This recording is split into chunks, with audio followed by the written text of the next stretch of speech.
जी तो दोस्तों, अस्सलाम वालेकुम। आप सबको वेलकम करता हूँ ब्रांड न्यू व्लॉग में। उम्मीद करता हूँ कि आप सब लोग खैर आफियत से होंगे और रमज़ान के रोज़े रख भी रहे होंगे और एंजॉय भी कर रहे होंगे।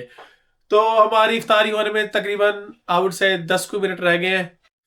तो मैं आपको दिखा दूं कि आज हमारे लिए इफ्तारी में है क्या। तो ये चावल है, बस तड़का ही लगे हुए हैं। और इस साथ में ये चिकन है, साथ में फ्रूट चाट है, और साथ में ये मेरी मिसेज ने पूरा का पूरा जो बेबी चिकन होता है ना, उसको एयर फ्राई कर लिया है।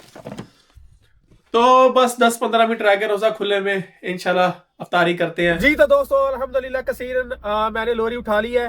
मैं अफ्तारी कर ही रहा था कि मेरे कोलीग का मुझे फ़ोन आया। उसने कहा कि यासिर आज मैं थोड़ा सा लेट हो जाऊंगा, तो तकरीबन 7:10 पर मैं ना लोरी वहाँ पे खड़ी कर सकता हूँ, क्योंकि मुझे एक जॉब आ गई थी, वो करते करते मैं लेट हो गया।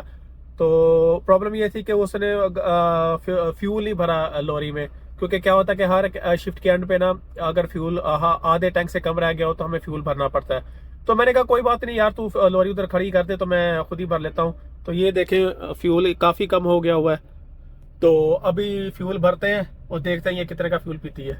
जी तो दोस्तों, हमने इसमें फ्यूल भरवा लिया है। वो फ्यूल तकरीबन इसने लिया है 105 लीटर, और वो जो हमें कॉस्ट किया है वो तकरीबन 156 पाउंड की है। मैं आपको दिखा देता हूँ, ये देखें,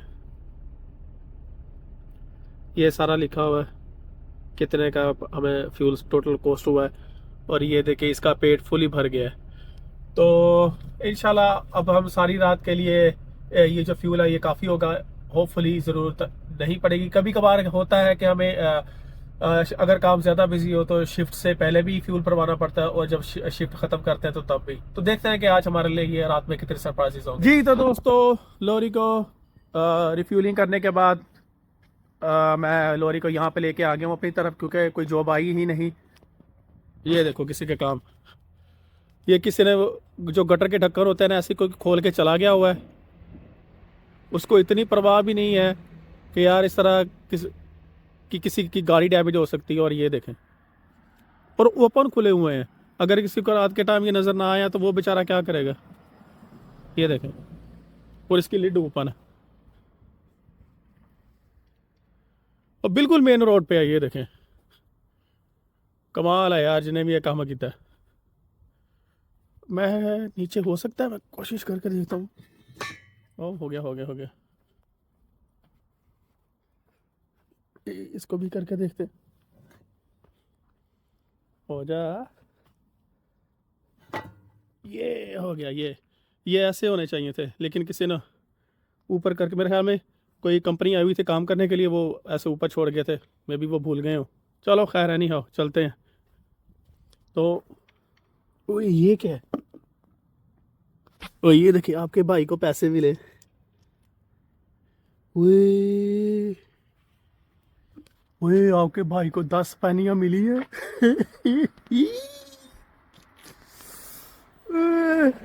ਤੁਹਾਡਾ ਭਰਾ अमीर हो गया है। 10 दियां 10 ਪੈਨੀਆਂ। ਕਿਸੇ ਨੂੰ ਦੱਸਣਾ नहीं, 5 ਤੁਸੀਂ ਲੈ लियो। तो घर की तरफ चलते हैं, जॉब तो है नहीं है। जी तो दोस्तों, आपके भाई को पहली जॉब मिल चुकी है, और वो जो जॉब है वो है मर्सिडीज बेंज EQA। सो अगर EQA है, इसका मतलब है ये जो मर्सिडीज की इलेक्ट्रिक छोटी SUV है ना, ये वो वाली है। और इसमें जो प्रॉब्लम है वो है कि रोड ट्रैफिक एक्सीडेंट उसका हुआ है।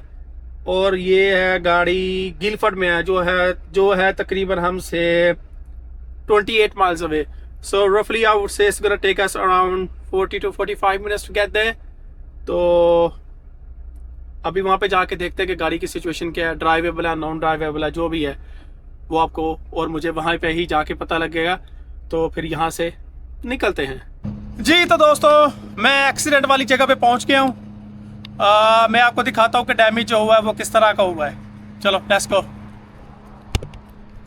जी तो दोस्तों, ये वाली वो गाड़ी है मर्सिडीज बेंज EQA। ये जो गाड़ी है ये इलेक्ट्रिक गाड़ी है।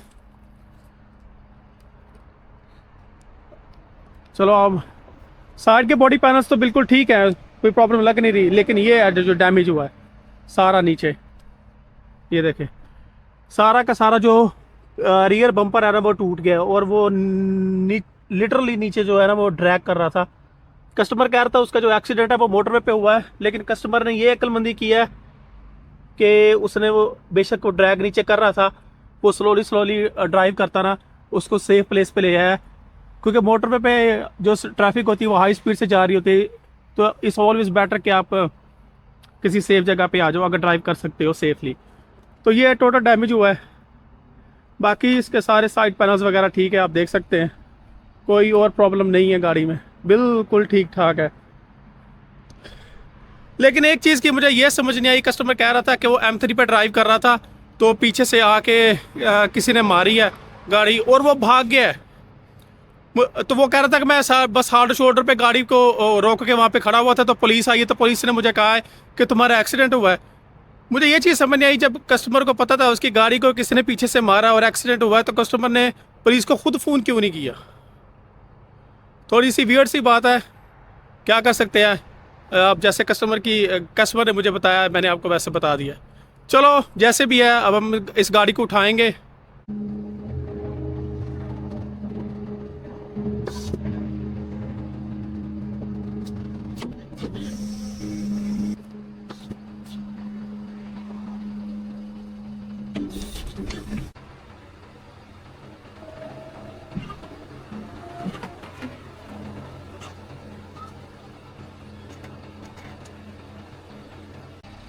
जी तो दोस्तों, अल्लाह का शुक्र है, हमने गाड़ी बिल्कुल उठा ली है सेफली। तो पहले मुझे कहा गया था कि इस गाड़ी को सलाव में किसी सेंटर में लेके जाना है जहाँ पे बॉडी वर्क और पेंट का काम होता है, लेकिन अभी मुझे मेरे बॉस ने फ़ोन किया, उसने कहा है कि जो गाड़ी है ना वो वहाँ पे नहीं जा रही, अभी हमारी स्टोरेज में जा रही है। वो भी शायद इस वजह से क्योंकि रात को हो गई है, सारे ऑफिस बंद हो गए हैं। तो चलो जो भी है, हमने वही करना है जो हमें कहा गया है। अब बेड को वापस ऊपर चढ़ाते हैं।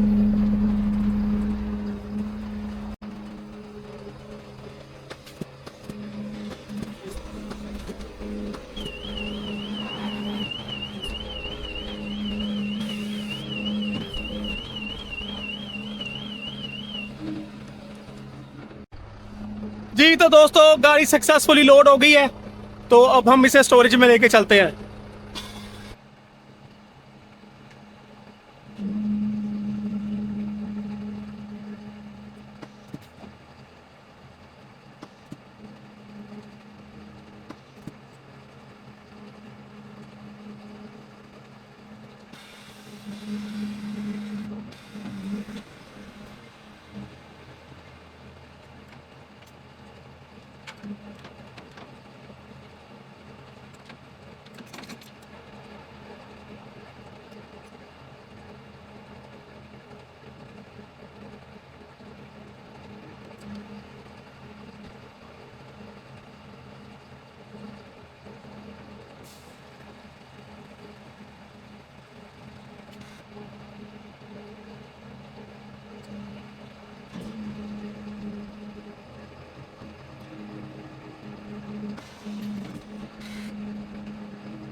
जी तो दोस्तों, उस जॉब के बाद आपके भाई की एक और जॉब आई है, और वो जो जॉब है वो है फोर्ड की गाड़ी है। उसमें कोई प्रॉब्लम नहीं है, उसका सिर्फ जो पैसेंजर साइड का रियर व्हील है ना वो फ्लैट हो गया हुआ है। तो मैं तकरीबन 1 घंटा 10 मिनट से पहले घर से निकला था, और यहाँ पे पहुँचते पहुँचते मुझे तकरीबन 1 घंटा लग गया है, क्योंकि M25 जो है उस पर फुल क्लोजर है, और M4 है उस पर भी फुल क्लोजर है। और ये जो रोड मेरे पीछे है ये A3 है, इसका भी सिर्फ यानी कि इधर से अगर M25 की एग्जिट लेके इधर इस तरफ आते हैं तो सिर्फ इस तरफ आ ही सकते हैं, यानी कि आगे से यू टर्न लेके हम वापस नहीं जा सकते। तो ये भी सारा फुल क्लोजर किया हुआ है। तो अभी समझ नहीं आ रही कि क्या करें, कहाँ से जाए। ऑब्वियसली कोई ना कोई रूट तो उन्होंने खोला होगा, किसी ना किसी साइड पे डाइवर्जन तो लगाई होगी। तो अभी फिर निकलेंगे, देखेंगे। तो गाड़ी है ये वाली, इसका ऐसा तो कुछ भी नहीं है, सिर्फ जो टायर है वो फ्लैट है, ये देख लें आप, कोई नेल वगैरह लगा हुआ मेरे ख्याल में। और कस्टमर बेचारी जो ओनर है वो कह रही थी कि यार मैं पिछले 3-4 घंटों से वेट कर रही हूँ। 2-3 और जो रिकवरी वाले आए थे उन्होंने कहा कि हम इसका कुछ नहीं कर सकते। वो दूसरी में भी लॉरीज में आए होंगे।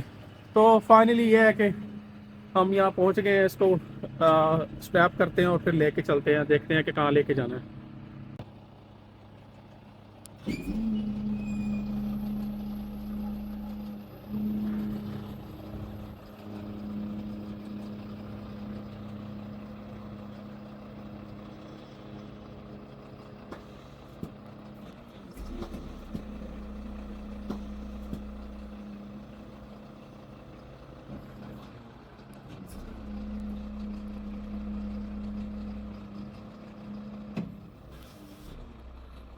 जी तो दोस्तों, उस फोर्ड वाली जॉब के बाद आपके भाई की कोई जॉब नहीं आई, लेकिन वो जो फोर्ड वाली जॉब मैंने की है उसकी थोड़ी सी कहानी है, वो आपको बता देता हूँ। तो वो जो औरत थी ना, वो बिल्कुल बहुत ज़्यादा फ्रस्ट्रेटेड बैठी हुई थी जिसकी गाड़ी थी। तो वो कह रही थी कि मेरी जो गाड़ी है वो A30 पे ब्रोक डाउन हुई थी, वो डेंजरस लोकेशन थी।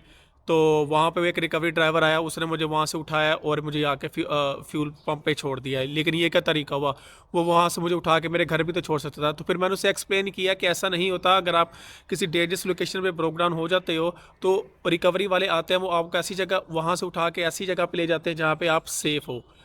ठीक है।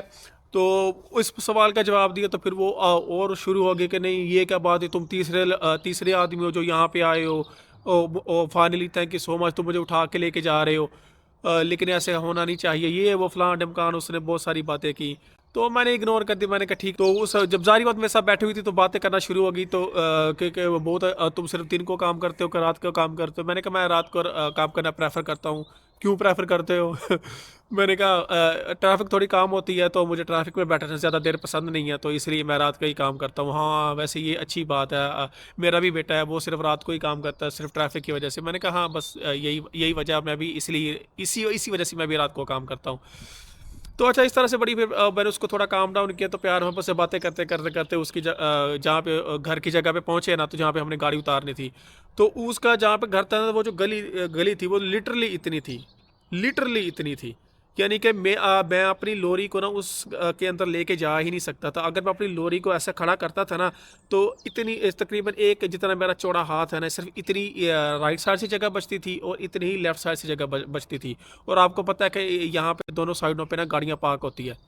तो मैंने उसे समझाया कि देखो देखो, मेन रोड पे मैं आप तुम्हारी गाड़ी उतार देता हूँ। ऐसी कोई मेन रोड नहीं थी कि जहाँ 40 या 50 माइल्स पर आवर की स्पीड हो, ऐसे ही 20 माइल्स पर आवर की रोड थी। मैंने कहा देखो मैं यहाँ पे उतार देता हूँ, तो गाड़ी का टायर सिर्फ फ्लैट हुआ, तो तुम ड्राइव करके इसे वहाँ पे ले जाओ, या अपने ड्राइवे में पार्क करना, या जहाँ भी पार्क करना है वहाँ पे तुम ले जाओगे, इतना बड़ा इशू नहीं है।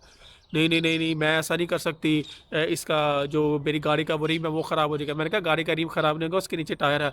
नहीं नहीं, अच्छा अगर रिम ख़राब नहीं होगा तो हो सकता है कि टायर ख़राब हो जाए। मैंने कहा टायर तो ऑलरेडी ख़राब है, तुमने इसे वैसे ही चेंज करना ही है, फिर इससे क्या फ़र्क पड़ता है अब टायर थोड़ा ख़राब हो या ज़्यादा ख़राब हो। नहीं नहीं नहीं, तुम ऐसा करो कि बस इस लॉरी को किसी भी तरीके से मेरे घर के करीब लेके जाओ और मेरी गाड़ी को वहाँ पे उतारो। मैंने उसे समझाया, मैं कहा भाई तेरी सेंस काम करती है कि मैं इतनी बड़ी लॉरी को कैसे लेके जा सकता हूँ पीछे, दोनों साइडों पे जगह नहीं है, और ऊपर से रात है, विजिबिलिटी कम है, नज़र कम आता है। तो इसलिए कह रहा हूँ कि मैं ये जो रोड है इस पे गाड़ी उतार देता हूँ, वो तुम दूसरी साइड पे, उसी रोड पे ना दूसरी साइड पे पूरी गाड़ियों की ना एक कतार बनी हुई थी जो लोगों ने रात को पार्क की हुई थी। मैं कहा ये देखो लोगों ने गाड़ियाँ पार्क की हुई हैं, तो तुम भी इधर पार्क कर दो, कोई बड़ी बात है नहीं। लेकिन वो माई नहीं मनी। तो मैंने फिर अपने बॉस को फ़ोन किया, मैंने कहा यार भाई ये सारा प्रॉब्लम है। उसने कहा कि बस उधर ही उतार दो। तो फिर मैंने उधर ही उतारनी, उसको पूछे बगैर मैंने उतारनी शुरू कर दी। तो उसने फिर मुंह बना दिया, ये वो फलां का बदतमीज़ी करना शुरू हो गई। तो मैंने फिर ऐसे उसे बॉदर नहीं किया। मैं ये सिर्फ ये सोचा था कि यार वही औरत ना एकदम से ना, जब मेरे साथ लोरी में बैठी हुई थी, इतनी स्वीट हो गई थी ना कि जैसे इससे मीठा बंदा ही कोई नहीं है। लेकिन जब वो अपने घर के करीब पहुंची ना गाड़ी उतारने के लिए, वो तो एकदम सांप बन गई। तो ऐसा हमारी फील्ड में कभी कभार हो जाता है, क्योंकि सब क्या होता है कि वो बेचारी कह रही थी कि मेरी जो गाड़ी है वो 7-8 बजे शाम के ब्रोक डाउन हुई है, और जब मैं उसे वहाँ पे लेने के लिए पहुँचा हूँ तो तकरीबन तकरीबन 12 या 1 बज रहा था सुबह का। तो सारी बात है, 5-6 घंटे 7 घंटे इस तरह बंदा बैठा रहे तो ओबियसली फ्रस्ट्रेशन होना शुरू हो जाती है। तो जो होना तो हो गया, तो अब बंदा क्या कर सकता, मेरी तो जॉब थी, मैं उससे लड़ भी नहीं सकता था। तो बस ये थी एक थोड़ी सी कहानी। तो मेरा नहीं ख्याल ऐसा करना चाहिए। ज़ाहिर बात है, मैं एज अ रिकवरी ड्राइवर मैं उसकी हेल्प आउट ही करना गया था, उसको एक बुरी सिचुएशन से निकाल के अच्छी सिचुएशन में छोड़ने गया था। और मेरे साथ उसका बदतमीज़ी करना बनता ही नहीं था, ना ही मेरे साथ बल्कि किसी भी रिकवरी ड्राइवर के साथ। लेकिन फिर भी इंसान है, फ्रस्ट्रेशन जब हो तो कभी कभार ऐसी चीज़ें हो ही जाती हैं। चलो नेवरदलेस जो होना था हो गया। तो करते हैं आज के व्लॉग का अख्ताम। हंसते रहे, मुस्कुराते रहे, हमेशा दुआ में याद रखें। और दुआ करता हूँ कि अल्लाह आप सबसे और हमसे हमेशा राज़ी रहे। इंशाल्लाह फिर मुलाकात होगी एक नई व्लॉग के साथ। तब तक के लिए अल्लाह हाफिज़।